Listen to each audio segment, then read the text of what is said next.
Hello, outlets, and welcome to another episode of Shameless Plugs. As always, I am J.A. George, and I am joined by my delightful co-host, Samantha the Writer.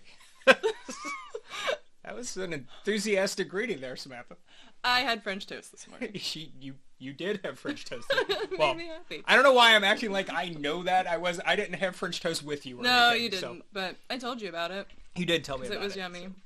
So, besides French toast, we are enthusiastic about this episode for another reason. It is our kickoff for National Novel Writing Month, or NaNoWriMo, as you may know it, on social media. We are big fans. We are big proponents, that's probably a better word, of NaNoWriMo, because anything that inspires more people to get out there telling their stories is a good thing. And, you know, hopefully some of these will go somewhere and we'll get to read them. Yeah, that would be amazing. So, as writers and as readers, we like this month. So, we're actually excited about this episode for another reason. It is because, in support of NaNoWriMo, we are bringing back one of our favorite writers, our first ever guest on the show. Everyone, please welcome and thank you for joining us today, M.L. Keller. Oh, thank you, guys. I'm so happy to be here. And I had no idea I was your first guest. You were? Yeah, you were. Yep. Yep. Nothing like setting the bar really, really low. Nope. No, absolutely not. Nope. No, it was great. Yeah, so after everybody listens to this episode, they should 100% go back and listen to our other episode with M.L. Keller, but finish this one first because this one's going to be just as awesome. So. Yes, this is going to be just as awesome, but we're having M.L. on here for a very special reason. M.L. has a new book out there right now, Your Novel This Month, that is specifically designed and written to help new writers. In particular, I would say it would help writers of all levels, yes, I think, but absolutely. especially new writers and those who are participating in NaNoWriMo. Whether it's your first time, second time, whatever, it is going to help those writers who haven't done as much long-form writing and planning out. So, Emma, why don't you tell us a little bit about the book? Well, I really appreciate that you made the distinction that this is designed for first-timers. It is designed for new writers or people who maybe have written a novel before that they felt something about it didn't work and they couldn't figure out where to go. Or it's also designed to help writers who have a lot of problems just staring at the blank screen. Yeah. So what I have done is I have taken contemporary plot structure, and if you have read the book, Save the Cat, or Story Engineering, or any of those kind of plot books, you're familiar with the structure. So I've taken that, and I've broken the entire plot up into 30 pieces, so one piece for each day. And so I've given a complete outline. On day one, you're going to introduce your character. Day two, you're going to do set your scene, these kinds of things. And I put them strategically throughout the month so that not only do you have all the pieces, but you have the plot in well placed, basically. So your pacing is not completely off. So when I edit a lot of the books that I write, I find that writers just spend way too much time doing the setup, or they're spending way too much time getting to the plot points and the pacings off, these kinds of things. So I've designed this so that if you are writing 100 or 1,666 words a day, you will hit, yes, you got to do, or 67, isn't it? Yeah. It's 67, yes. So if you are writing the prescribed number of words, you will end with 50,000 words with the end. Because I know a lot of people who have done NaNoWriMo, they get to day 25 and they're like, ooh, I got a lot of story left, or those kinds of things, which, it happens.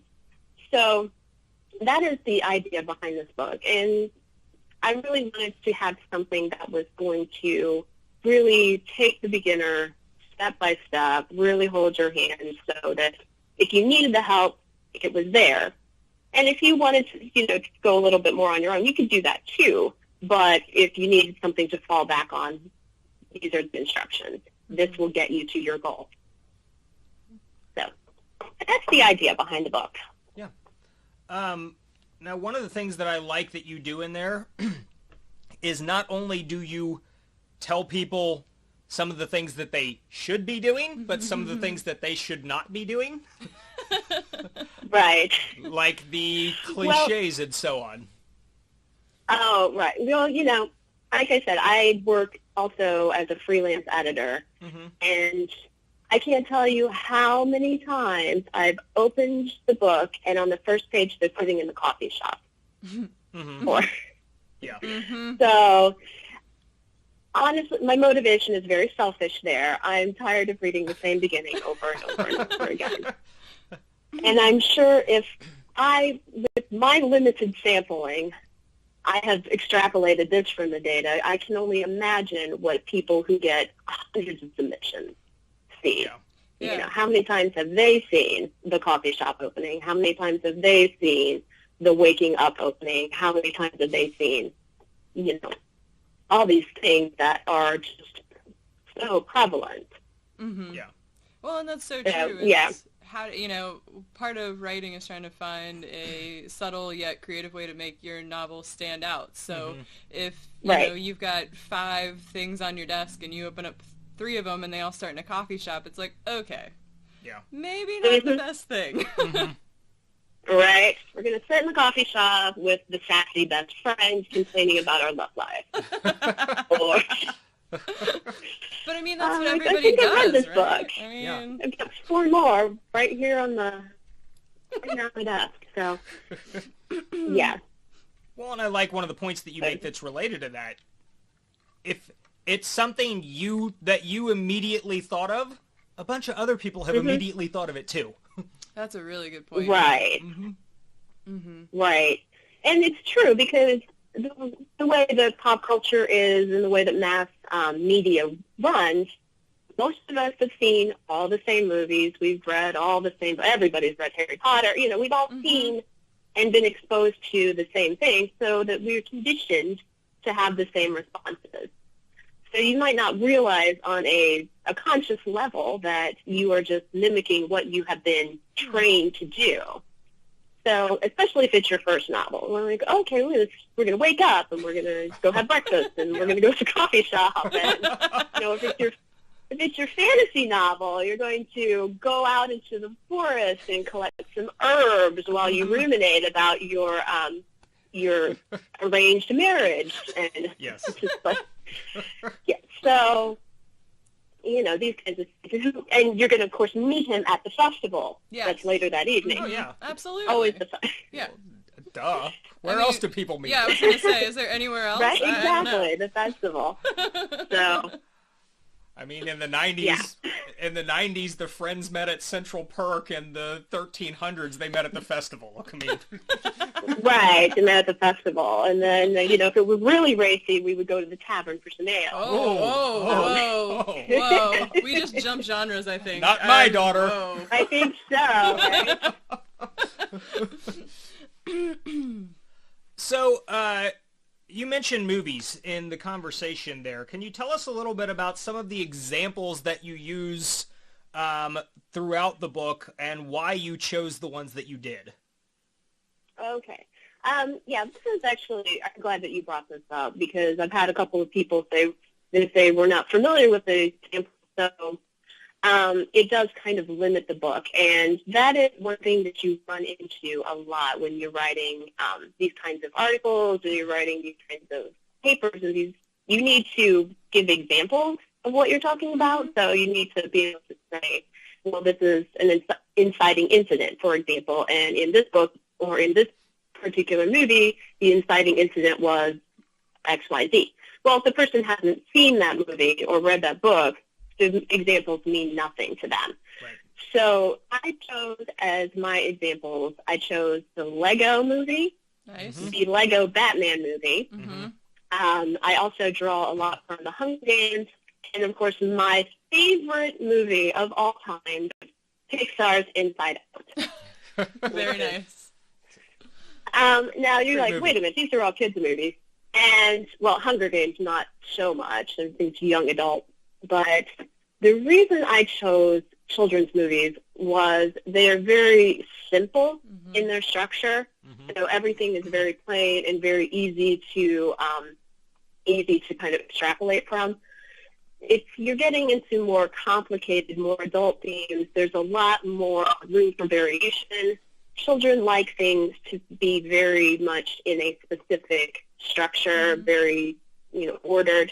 Whereas when you get into adult movies, things can be more variation.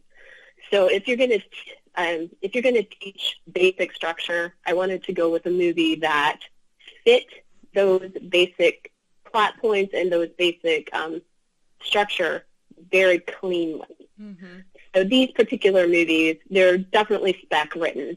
You can tell because you can almost calculate down to the minute when the inciting incident is going to happen and when the first plot point is going to happen. Right. So that's the reason I picked these. And it's a fun story. I don't remember if I shared this or not, but we were watching the Lego Batman movie in the movie theater. And my daughter was, I think, 4 or 5 at the time, and she was getting a little bit antsy, shall we say, and having a little trouble kind of focusing and staying in her seat. And my husband leans over, and this is the part in the movie where Batman has first assembled his team, and they're getting ready to go fight the Joker. And my husband leans over, and he says to my daughter, "It's going to be okay. It's almost over," because it's almost over. And I looked over at him, and I said, "No, it's not. We are only to the second pinch point. Batman is going to have his new belief structure tested, and then we're going to have our dark moment, and then we'll get to the real end." Oh, I love it. We've got about 30 minutes. Left. And he gave me a not pretty look, but he was right.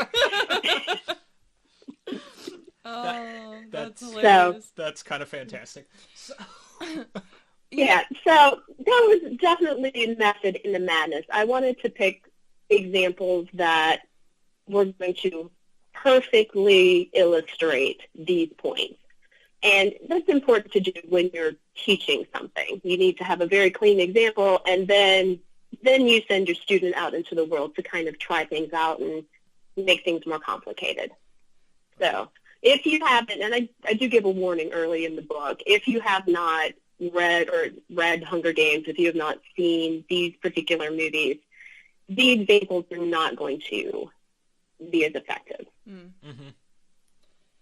I think it's an interesting way to look at NaNoWriMo, though, from the perspective of children's literature, children's movies, and the simplicity of them, because I think some people look at this month and they go, "I'm going to write my novel. It's going to be the best novel ever. I'm going to have it published next year. This is, everything's going to be perfect in this first draft." And I think approaching it from a kind of relaxed, almost, I think silly is not the right word, but kind of that childlike, hey, you know what? You're going to try this. It's going to be simple at first, but then you have the ability to look at it and put the complexities in later. I think that perspective is something that is really great for this month, especially for new writers, because the odds of a new writer going out there this month and coming out with the next bestseller, a little rough. So, but it can be the building block to their bestseller. So I love that. I think that's a great way to approach it. And as an overgrown 12-year-old, I appreciate it, and as a movie junkie, so on both levels, I like it. Well, and of course, there is also a large demographic of us stay-at-home moms who have seen these movies a million times. Oh, yeah. So, who are also writing on the side. So it makes sense in that way too. Yeah. But, and of course, on the other side too, you always want to start, as Samantha was saying, you need to start simple. Make sure that you understand all these concepts and understand all the quote-unquote rules before you can go out and really intentionally break them and, kind of push boundaries. Right, absolutely. And I think that's one of the great things about this book is that the layout of that. as a pantser myself, looking at it that way is slightly intimidating to think, this is day 1, this is day 2, this is day 3, but I think to get the concepts down of what you should be doing and how to go about it, I think that is, the layout in that is wonderful. So you hit on something there that is exactly where I was about to go with my next question. So, hive mind segue, thank you. This book, on its face, to somebody who is listening, this sounds like it is very much geared to my people, the plotters. Yeah, it does. And not so much to the pantsers. However, you address that specifically in the book. Yeah. So what message for our pantser friends who are listening or participating in the conversation, since I am outnumbered in this conversation. Yeah, you are. What, and actually I think that's an important point. As kind of somewhat of a pantser yourself, what message would you give to the people who don't enjoy plotting out ahead of time, who don't necessarily want to have the reins put on them so much, or such guardrails? Right. Well, yes, you mentioned that. I am a diehard pantser. I have or discovery writer, if you want to sound more elevated. I like to see where things are going. We like to experiment. But the problem with that is you can sit down to write and you've got the blank screen. And it's like, where are we going now? And so the idea here, if you are a pantser, is if you have no idea where you are going in your story, you can sit down, read a description of what should be coming up, and that will hopefully spark some ideas.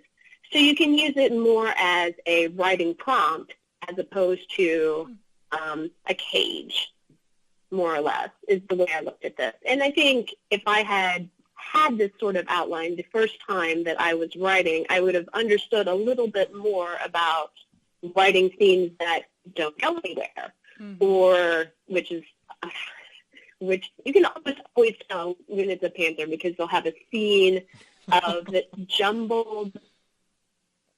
That's probably the best way to describe it.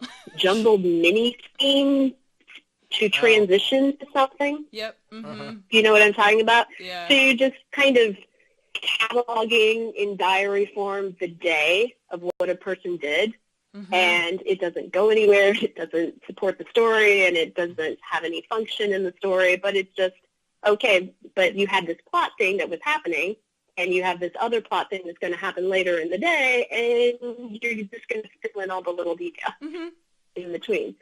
So these kinds of things that happen for pantsers, we'll hit a tangent and we'll just fly off into some unknown direction. All these kinds of things can happen when you're pantsing, and especially if you are a first-timer, because it takes a certain amount of discipline to keep your plot going in a linear line, just in any kind of direction, if you are just pantsing it. So, so if this is your first time, or if you have had trouble keeping your story on track as a pantser, this can just help kind of give you a map as to where you're going. It doesn't tell you where you have to stop along the way, but it does give you a map. You're going to make it to California if you head out. You're going to get there.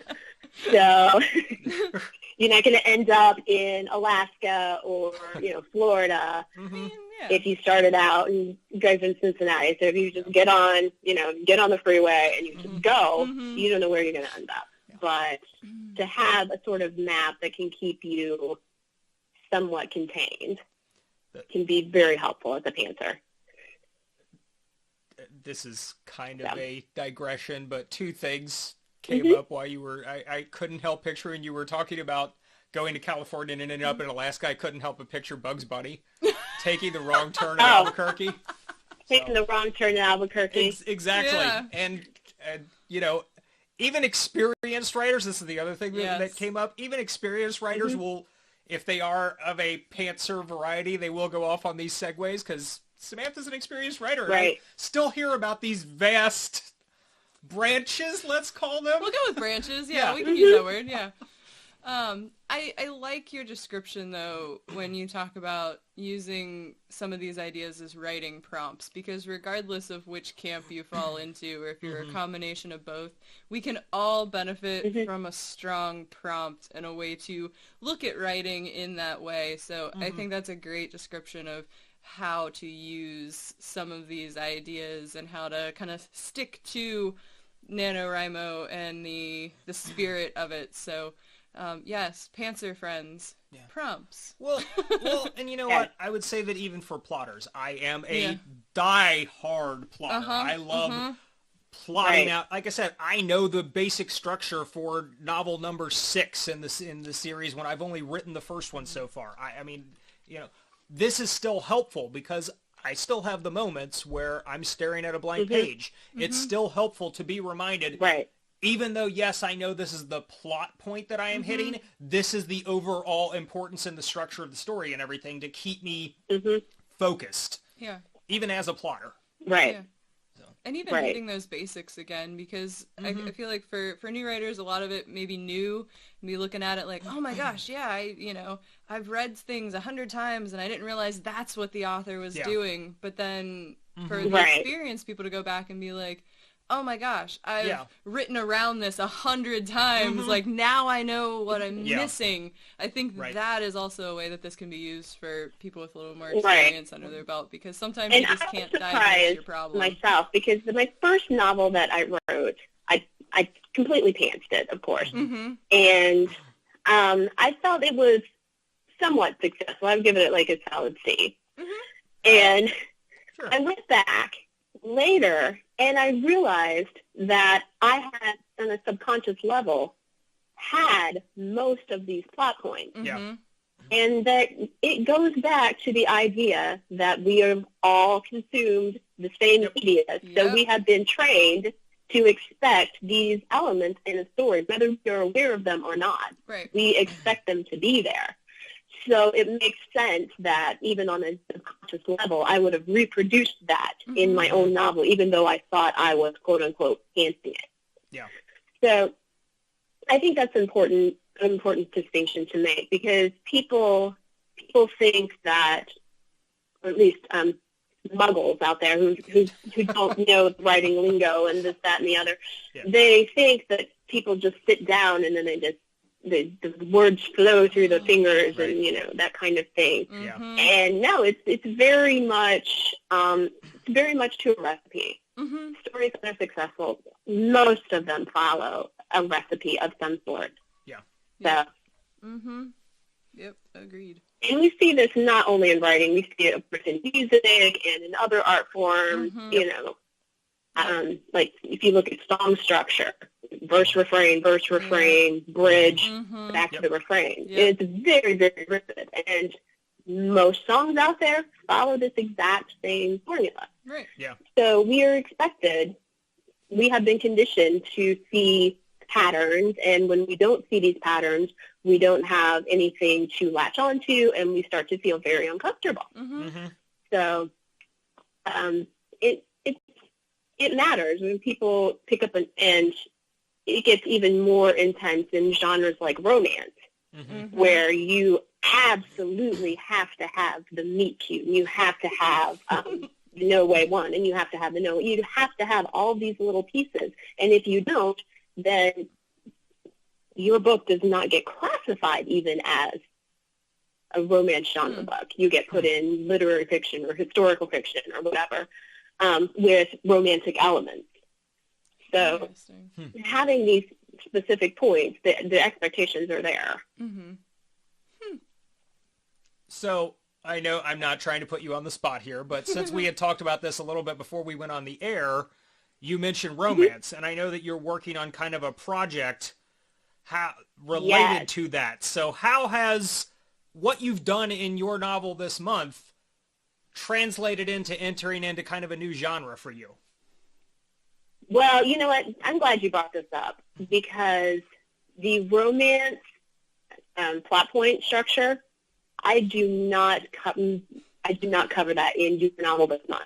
I knew nothing about it. They're completely different. They're completely different animals. So I went and I read another book. It was called Romancing the Beat by Gwen, I want to say Gwen Hayes, but that might not be correct. I know the title is correct. It's called Romancing the Beat, and it's a wonderful, wonderful book if you are an experienced writer who wants to transition over. And she says, this is the plot point, this is what it means, this is the order to put them in. And it's very easy to read, it's very clean, and I looked at that. It took me maybe an hour and a half to read, and I'm like, okay, I know how to plot a romance outline now. So we did our outline, and I should mention that I'm writing, of course, with a writing partner who has a lot more experience in the romance genre. So she's read extensively. I have not. She has written extensively. I have not. So for me, this has been a huge stretch as a writer. So I'm learning a lot, and it's been a really wonderful experience. So, and I hope I'm not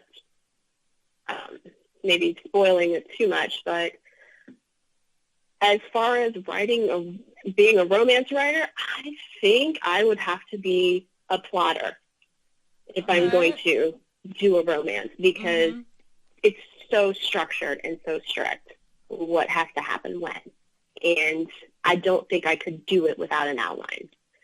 And so it's been really interesting because my writing partner, she claims to be a pantser.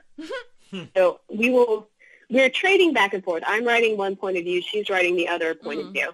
And we have our plot written all the way out, and I almost think of it as a big long snake. Because, and wherever you are in the story is where you have a hold of the snake. And we're having a little bit of trouble sticking to the outline because the end of the snake that we haven't already written is starting to like flip around and go all kinds of crazy places. And she'll send me what she's written, and she's like, okay, this is what I've done. And I'll say, but the outline said. And we have to come back together, and I'll send her something, and she's like, well, but we plan to. And so, yeah, every time we write a scene, we have to kind of bring ourselves back to the outline, because when you're writing with a partner, you can't just go off on your own, because what your partner is writing is not going to match up. Right. So it's been a fantastic experience for me, because I'm saying, can I spec write, basically? Can I plan? Can I make a story that works within these very specific parameters? Wow. And it's a huge challenge to me to do this. Absolutely. And I think I've really, really grown as a writer. It's warming my heart to hear this, by the way, the plot of me. And just helping you out a little bit, it was Gwen Hayes, you are right, who is the author of Romancing the Beat, so you're good. Okay, good. Thank you. I'm so glad. Yeah, anytime. It's really, really we'll actually put a shamelessly link plugging someone else's book here. Yeah. Yeah, and we can toss a link up there in case anyone's interested in learning a little bit more about the romance plot structure. Yes. Because, Yes. Yes, so if you're planning on NaNoWriMo to write a romance novel, I would pick up her book as well as mine. Yeah, because absolutely. Really Oh, yeah, absolutely, but, yes, no, definitely take a look at that, because it's a great reference if you were planning to do a romance novel. Excuse me. So in addition to the information that you provide in the book, your novel this month, there's also some tools associated with it. Do you want to talk about some of that for a minute? Oh, the worksheets. Yes. Yes, the worksheet. So I have also a blog called The Manuscript Shredder.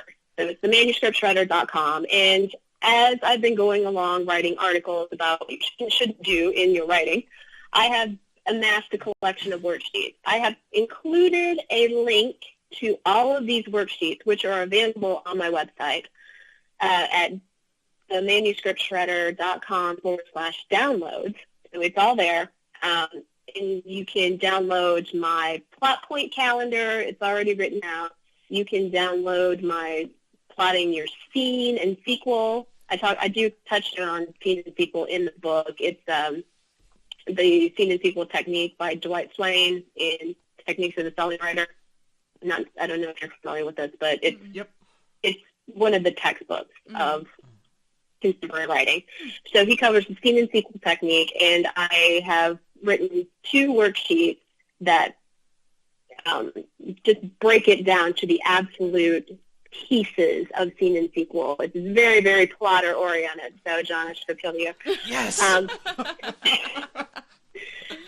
I've got character sketches. I've got a separate one for secondary characters, because secondary characters should be framed very differently from your primary characters, and I talk about that in the book. Your secondary characters have to be created as they relate to the main character and the plot functions that they have. So I have a separate sheet for secondary characters, a setting worksheet, and then the piece de resistance is the Scrivener template.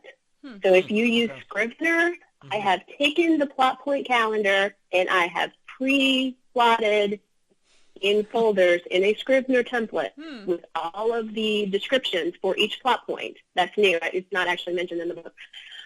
That is available on the website as well. So even if you don't buy the book, you can go to my website and get all of these little goodies. They will be more helpful if you have the companion book, which has all the description, but they are available if you can peruse, take a look, and see if they are helpful to you. And I would encourage you to Scrivener go... template. Oops, sorry. I was going to say the Scrivener template is definitely where it's at. That was very helpful. And I would say go check out the manuscriptshredder.com regardless. We talked about that extensively the first time that ML was on with us. There's a lot of very helpful content there, especially for new writers. There's a lot that will help you out on there. Thank you. And of course, there is also under the tab Get Shredded, where you can either send your first 10 pages, and I will critique it, and I use these critiques as inspiration for blog posts. Or if you do not want to end up on the blog, you can just hire me for it. You can just hire me directly. It's $3 a page for your first 10 pages. So either way you want to go, you can get feedback either way. And that's a steal for the record. Yeah. If you haven't sought out editors, that is a steal. Yeah, it's great. That is, yes. So, what takeaways? This is kind of the final thoughts. What would you want our listeners to take away about your novel this month? So, in your words, what should they take away from it? Or what thoughts do you want to leave them with, I guess? The most important thing, I think, is that there is no wrong way to write. There's absolutely no wrong way to write. Whether you are a planner, whether you are a pantser, there is no wrong way to write. Whatever method that you need to get your first draft written is the right method to follow. I think that's the most important thing. And the other thing is, too, that you want to think about, even if you put this novel in the drawer and you never see it again, you are still a winner. If you write, if you reach 50,000 words, you are a winner. If you make writing a priority, you are a winner. So anything that gets you inspired to write makes you a winner. And then the other thing, too, is, after you have completed your draft, you can go ahead and call yourself a real writer. There is no need to be published. No one is passing out certificates. If you are a writer, if you write, you are a writer. So wherever you decide to go is up to you. If you want to do this as a hobby, or you put the novel away and do a new project, it doesn't matter. There's no wrong answer. Writing is what you make it. So, every expert writer was once a beginner. So pick up your pen and get started. You only have to be better than you were yesterday. Very true. Aww. I'm all warm and fuzzy now. That was awesome. Aw. That was great. I just want to like put that up on our website now, Yes. like that quote. I just want to change our header for like the next couple of weeks here. That was amazing. Sorry. And No, I'm glad I inspired you in just even that tiny little bit. Yeah, Yes. absolutely. And I think you hit on a lot of points that we also tend to hound on this show is, you know, writing as much as it has a formula to it, has a Yes. plot to it, has all these things to it. Ultimately, it's also an individual endeavor. yes. And you're going to find things that work for you. You're going to find things that don't work for you. But Right. the most important thing, like you said, is pen to paper. Just doing it every day, Yeah. figuring it Yeah. out, working through it, using books like yours to get the inspiration or the direction that you need. Or to help provide the structure. Exactly. To the apply the craft to Right. what you've already done or Yeah. what you already want to do. Yeah. Mm-hmm. Right. So, oh, yay.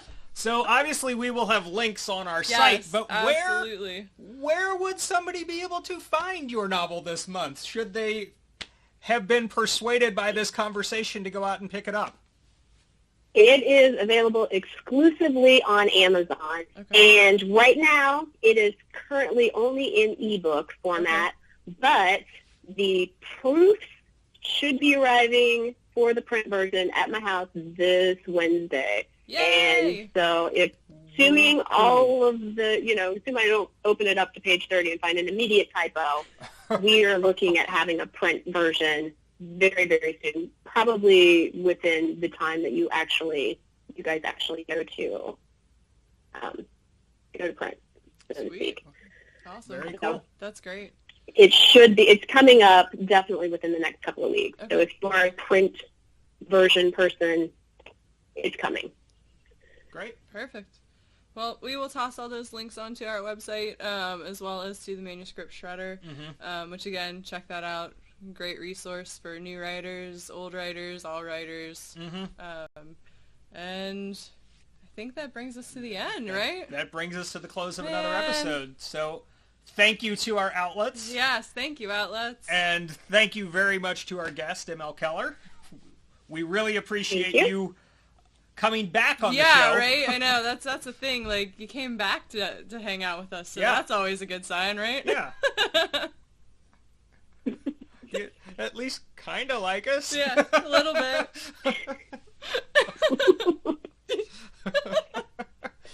So, anyway, well, happy day, outlets. We will talk to you later. I don't know where I'm going. Enjoy NaNoWriMo Yeah, and that's good it. luck. There we go. That's where we are. NaNoWriMo. Yay! All right. Bye, everyone. Bye!